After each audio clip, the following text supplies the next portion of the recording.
Hello दोस्तों, नमस्कार। आप सभी लोगों का एक बार फिर से स्वागत है मेरे यूट्यूब चैनल इन्वेस्ट विद अमन में। तो दोस्तों, वीडियो शुरू करने से पहले ज़रूर ये कहना चाहूँगा, वीडियो अगर पसंद आए आप लोगों को तो उसे लाइक करें, शेयर करें एंड चैनल को सब्सक्राइब करना तो बिल्कुल भी ना भूलें। तो चलिए, आज हम दो छोटे बैंकिंग स्टॉक्स के नंबर आज के दिन आए हैं। उन दोनों ही स्टॉक्स को हम स्टडी करने की कोशिश करेंगे कि उनके रिजल्ट किस प्रकार के आए हैं एंड लॉन्ग टर्म के हिसाब से किस प्रकार के नंबर है, इस पे भी हम पूरी चर्चा करेंगे। तो चलिए, डिस्क्लेमर आप लेकिन याद रखना कि ये किसी भी तरह का बाय सेल या होल्ड का रिकमेंडेशन बिल्कुल भी नहीं है। आपको बाय सेल या होल्ड हमेशा अपने फाइनेंशियल एडवाइजर से कंसल्ट करने के बाद ही करना चाहिए। तो चलिए, इस वीडियो को स्टार्ट कर लेते हैं। एंड आज के दिन दो कंपनीज के नंबर आने वाले थे, और भी अच्छी अच्छी कंपनीज हैं, उनको भी मैं जरूर कवर करूंगा। एंड दो अभी छोटे बैंक्स का नाम, जिसमें से पहले बैंक का नाम है साउथ इंडियन बैंक। एंड आज के दिन आपको पता ही है, निफ्टी 50 में बहुत ही भारी गिरावट देखने को मिली, काफी तगड़ा ब्रूटल सेल ऑफ देखने को मिला आज के दिन भी। एंड ये स्टॉक भी आप देख सकते हैं लगभग लगभग 4.5% टूट के बंद हुआ है। तो चलिए, इसके नंबर्स को एक बार गो थ्रू कर लेते हैं, किस प्रकार के नंबर्स आ चुके हैं। तो बैंकिंग नंबर्स हैं। तो बैंकिंग नंबर्स में हमेशा हमें स्टैंड अलोन नंबर्स पढ़ने चाहिए, तो हमें क्लियर कट एक सही पिक्चर मिलती है। हालांकि इनका जो पीडीएफ इन्होंने अपलोड किया है, ये बहुत ही ज़्यादा ब्लर है एंड अच्छा प्रिंट नहीं है। चलिए, स्टडी करने की कोशिश करेंगे। आप मेरे वर्डिंग्स पे ध्यान रखना, तो आपको सब समझ में आ भी जाएगा, अगर आपको सही से यहाँ पे दिखाई नहीं दे रहा है। तो चलिए, सबसे पहले सीक्वेंस देख लेते हैं। दिसंबर 2024, सितंबर 2024, दिसंबर 2023, यानी कि ईयर ऑन ईयर एंड ये क्वार्टरली नंबर्स।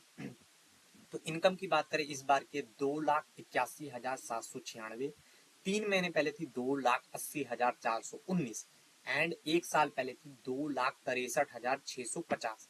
तो आप यहाँ पे तो देख सकते हैं कि क्लियर कट बैंक ने इनकम के मामले में तो यहाँ पे अच्छी तरह से ग्रो किया है। हालांकि क्वार्टरली में फ्लैट ही बोलूंगा, लेकिन ईयरली काफी ठीक ठाक ही परफॉर्मेंस यहाँ बैंक ने इनकम के फ्रंट पे दिया। उसके बाद एक्सपेंडिचर यानी कि खर्चों की बात कर लें, खर्चे हैं 2,28,912, 3 महीने पहले थे 2,25,394 एंड एक साल पहले थे 2,15,305। तो आपको ज्यादा बिजनेस करने के लिए खर्चे भी बढ़ाने ही पड़ते हैं। तो उसके बाद operating profit before provisions and contingency liabilities की बात करें, तो किसी के बिना किसी एडजस्टमेंट वाला जो प्रॉफिट है इस बार का है 52,884, 3 महीने पहले था 55,025 एंड एक साल पहले था 48,345।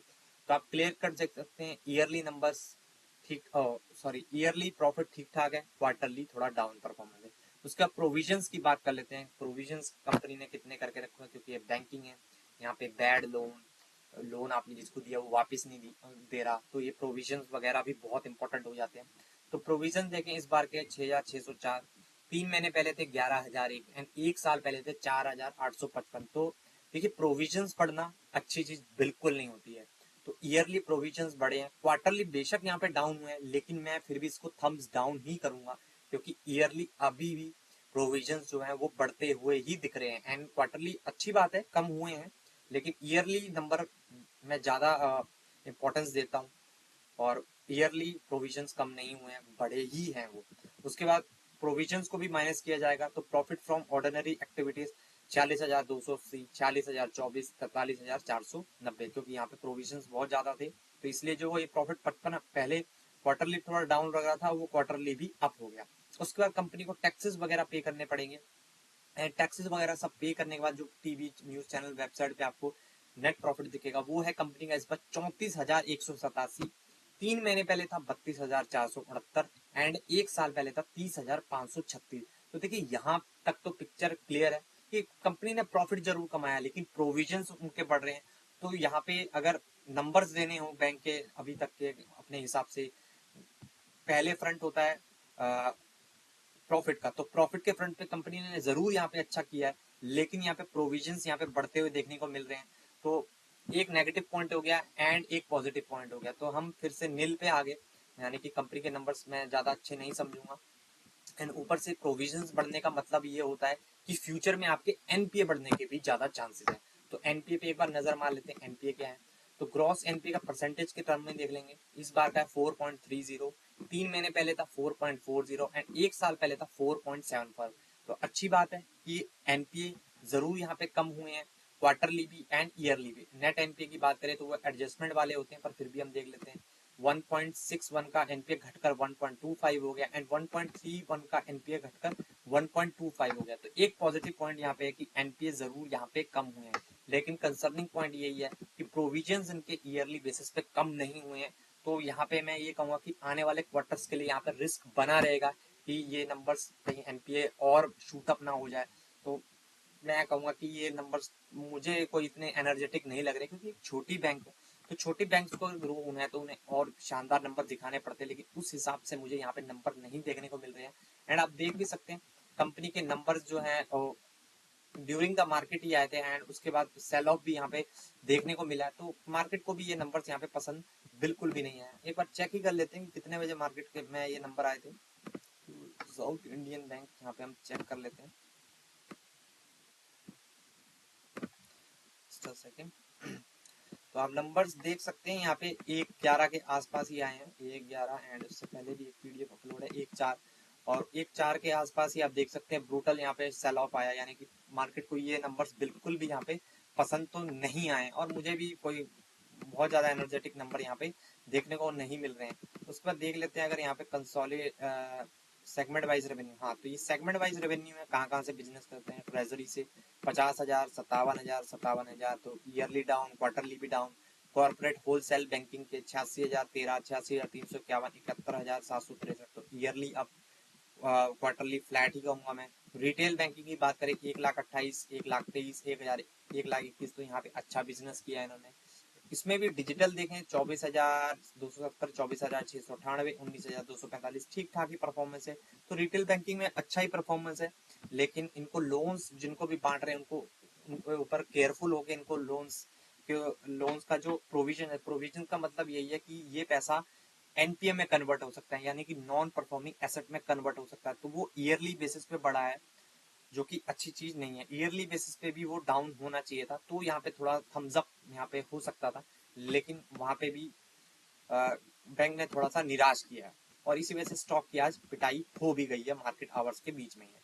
तो चलिए इसके नंबर्स को हमने देख लिया। तो सेकंड जो छोटा बैंक है ये एक सरकारी बैंक है एंड इस बैंक का नाम है यूको बैंक लिमिटेड एंड ये भी आप देख ही सकते हैं। लॉन्ग टर्म चार्ट पैटर्न देखे तो इन बैंक्स में ये आपको पता ही है एक तरह से ट्रेडिंग वाले स्टॉक्स रहते हैं, लेकिन आजकल आपको पता है रिटेल इन्वेस्टर्स ऐसे स्टॉक्स में ज्यादा जंप करते हैं, क्योंकि ये बहुत तेजी से, क्योंकि जब भी इनमें रिबाउंड होता है तो बहुत तेजी से रिबाउंड होता है, क्योंकि आप देख सकते हैं पिछले 5 साल में 173% के रिटर्न है।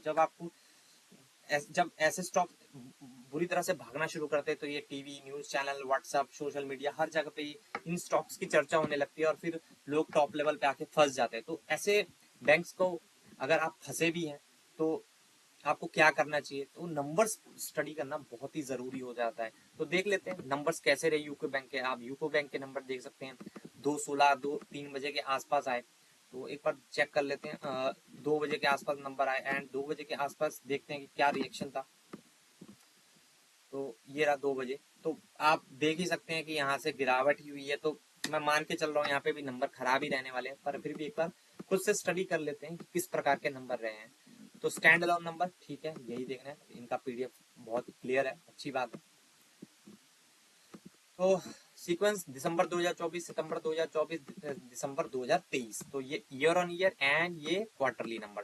तो इनकम की बात करें इस बार की 74,589, 3 महीने पहले थी 70,000, नहीं सॉरी मैं गलत पढ़ दिया यहाँ पे, 7,07,143, यहाँ पे 7,40,589। 1 साल पहले थी 6,41,271। तो इनकम के फ्रंट पे बैंक ने अच्छा किया है, लेकिन आपको पता है बैंक में यही सब चीजें इंपॉर्टेंट नहीं होती हैं। उसके बाद खर्चों की बात करें 5,82,282 खर्चे, उसके बाद 5,63,000, उसके बाद 5,29,000, पीछे के नंबर्स मैंने पढ़े नहीं है। ऑपरेटिंग प्रॉफिट की बात कर लेते हैं आप बिफोर प्रोविजन, तो वो है 1,58,000 के आसपास। 3 महीने पहले था 1,43,000, 1 साल पहले था 1,11,000।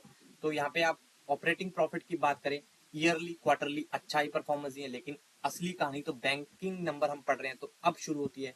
प्रोविजन देख लेते हैं, तो प्रोविजन है इस बार 58,951, 3 महीने पहले थे 49,284 एंड 1 साल पहले थे 34,255। 25। तो आप क्लियर कट देख सकते हैं यहाँ पे प्रोविजंस इस बैंक के भी बुरी तरह से बढ़ते हुए।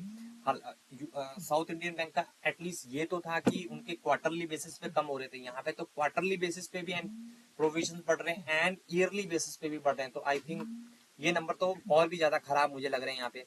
Of which provision for not performing एक्सेट।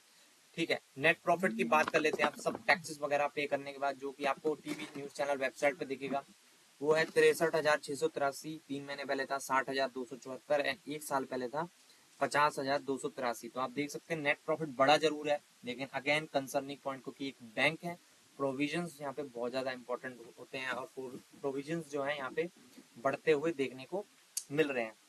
उसके बाद सीधा जंप कर लेते हैं ग्रॉस एनपीए की। ग्रॉस एनपीए है इस बार 2.91।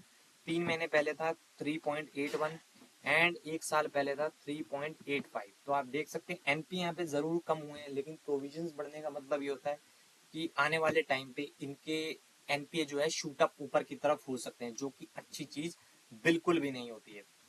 तो उसके बाद थोड़ा सेगमेंट वाइज रेवेन्यू देख सकते हैं। ट्रेजरी 20, 93, 23, 20, 92, 39, 1,95,863। तो ठीक ठाक परफॉर्मेंस है। कॉर्पोरेट बैंकिंग की 2,56,000, 2,33,000, 2,43,000। तो यहाँ पे भी ठीक ठाक परफॉर्मेंस है। रिटेल बैंकिंग की बात करें 2,74,472, 2,64,000, 2,01,416। तो यहाँ पे रिटेल बैंकिंग में ठीक ठाक ही परफॉर्मेंस सेगमेंट वाइज ये परफॉर्म कर रहे हैं। रिटेल से यहाँ पे बैंक में डिपॉजिट यहाँ पे आ रहे हैं, लेकिन उतनी बड़ी ग्रोथ तो नहीं दिखाई दे रही है। इन चीजों को आप की हाईलाइट्स के फॉर्म में भी पढ़ सकते हैं कि कहाँ कहाँ से कैसे पैसा आ रहा है। ठीक है, तो बिजनेस हाईलाइट्स की बात कर लेते हैं। टोटल डिपॉजिट जो इनके ग्रो है 9.36% से ग्रो हुए हैं ईयर ऑन ईयर बेसिस। तो ठीक ठाक ये इन सब चीजों को आपको पढ़ना चाहिए। लेकिन हाँ, कुल मिला के मैं ये कह सकता हूँ काफी खराब नंबर्स देखने को मिल रहे हैं। तो दोनों ही बैंक के नंबर्स में कहूँ तो खराब ही हाँ, लेकिन अगर इन दो बैंक्स में भी अगर हम कंपैरिजन करेंगे नंबर्स के बेसिस पे, अगेन मैं ये कह रहा हूँ कि ये कोई इसी तरह का बाय सेल या होल्ड का रिकमेंडेशन बिल्कुल भी नहीं है। ये चीजें आपको फाइनेंशियल एडवाइजर से कंसल्ट करके ही करनी चाहिए, एंड वो भी लॉन्ग टर्म के हिसाब से आपको ये सब चीजें स्टडी करनी चाहिए। अगर इन दोनों इस वीडियो की बात कर लें तो इन वीडियो में अगर देखा जाए फिर भी साउथ इंडियन बैंक के नंबर बहुत इससे तो फिर भी ठीक है लाख गुना। लेकिन हाँ, इसका मतलब ये नहीं कि आप ब्लाइंडली उसमें जंप कर लें।